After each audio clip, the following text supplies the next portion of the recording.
I have a great time with my life, and I want to share it. I love living. I think that's infectious. It's something that you can't fake. Greatness is not this wonderful, esoteric, elusive, God-like feature that only the special among us will ever taste. You know, it's something that truly exists in all of us. It's very simple. This is what I believe, and I'm willing to die for it. Yeah. Period. It's that simple. I know who I am, and I know what I believe. I know who I am, I know what I believe. That's all I need to know. And that's all I need to know. So from there, you do what you need to do. Yeah. You know, and I think what happens is we make the situation more complex than it has to be. Because we're looking for complexity. There's got to be something complex to understand. It can't be that easy. No. We didn't grow up with the sense that where we were was where we were going to be. You know, we grew up with the sense that where we were almost didn't matter because we were becoming right. Something greater. This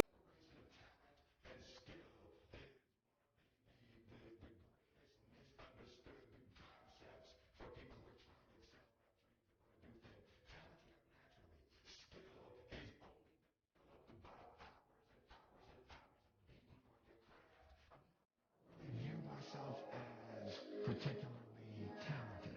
Where I excel is ridiculous, sickening work ethic. You know, while the other guy's sleeping, I'm working. While the other guy's eating, I'm working. There's no easy way around it. No matter how talented you are, your talent is going to fail you if you're not skilled. Mm-hmm. You know, if you don't study, if you don't work really hard and dedicate yourself to being better every single day, mm-hmm. you'll never be able to communicate with people, with your artistry, the way that you want. So the only thing that I see that is distinctly different about me is I'm not afraid to die on a treadmill. You might have more talent than me, you might be smarter than me, but if we get on the treadmill together, right, there's two things. You're getting off first, or I'm going to die. It's really that simple. One summer, his dad tore down a brick wall on the front of his business and told 12-year-old Will and his 9-year-old brother to rebuild it, a job they said was impossible. It took them 1.5 years, but they did it. And he said, now don't you ever tell me it's something that you can't do. You don't try to build a wall. You don't set out to build a wall. You don't say, I'm going to build the biggest, baddest, greatest wall that's ever been built. You don't start there. You say, I'm going to lay this brick as perfectly as a brick can be laid. Yeah. And you do that every single day. And soon you have a wall. And soon you have a wall. You know, it's an idea that my grandmother always had, that, you know, if you're going to be here, then there's a necessity to make a difference. She always instilled the responsibility, the spiritual responsibility that you have to make every group you come in contact with better. I want to do good. Yeah. I want the world to be better because I was here. I want my life, I want my work, my family, I want it to mean something. And it's like, it has, if you are not making someone else's life better, then you're wasting your time. You know, like your life will become better by making other lives better. I want to represent an idea. I want to represent possibilities. I want to represent the idea that you really can make what you want. One of my favorite books is The Alchemist, Paulo Coelho. And that's just, I just believe that. I believe that I can create whatever I want to create.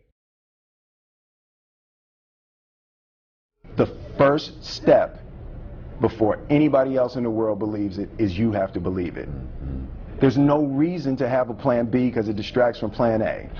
I think that there's a certain quality that all successful people have to have. You have to believe that something different than what has happened for the last 50 million years of history. You have to believe that something different can happen. Confucius said, he who says he can and he who says he can't are both usually right. Being realistic is the most commonly traveled road to mediocrity. Why would you be realistic? What's the point of being realistic? Just put up a barrier. Yeah, I'm going to do it. It's done. It's already done. The second I decide it's done, it's already done. It's now we just got to wait for y'all to see. It's unrealistic to walk in a room and flip a switch and lights come on. That's unrealistic. Fortunately, Edison didn't think so. It's unrealistic to think you're going to bend a piece of metal and fly people over an ocean in that metal. That's unrealistic. But fortunately, the Wright brothers and others didn't believe that. And it just seems like such a ridiculous idea to me to embrace the idea that it's not going to happen and that's not real for that to happen. As soon as you say it, now you just made that real.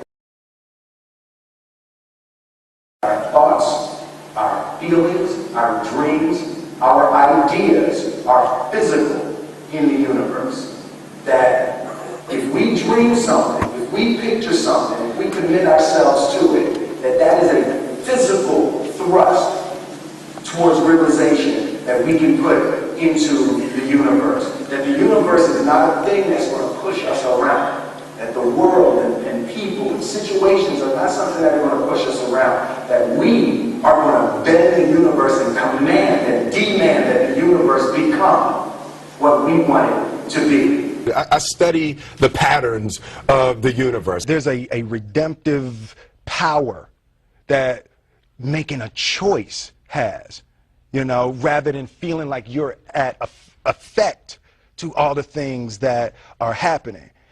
Make a choice, right? You just decide what it's going to be, who you're going to be, how you're going to do it. Just decide.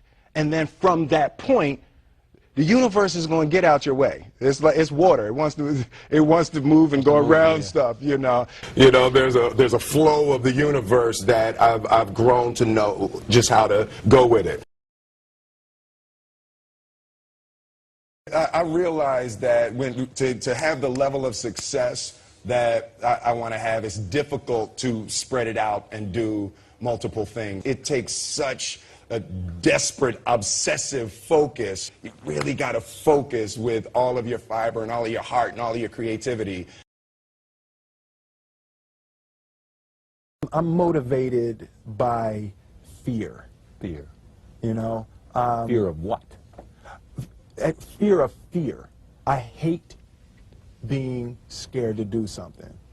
And I think what developed in my early days was the attitude that I started attacking things that I was scared of. It was Franklin Roosevelt said the only fear you have to fear is fear itself. Absolutely. Remember that? Absolutely. Yeah. You can't be scared to die for the truth. The truth is the only thing that's ever going to be constant. Don't ever let somebody tell you you can't do something. Not even me. All right? You got a dream, you got to protect it. People can't do something themselves. They want to tell you you can't do it.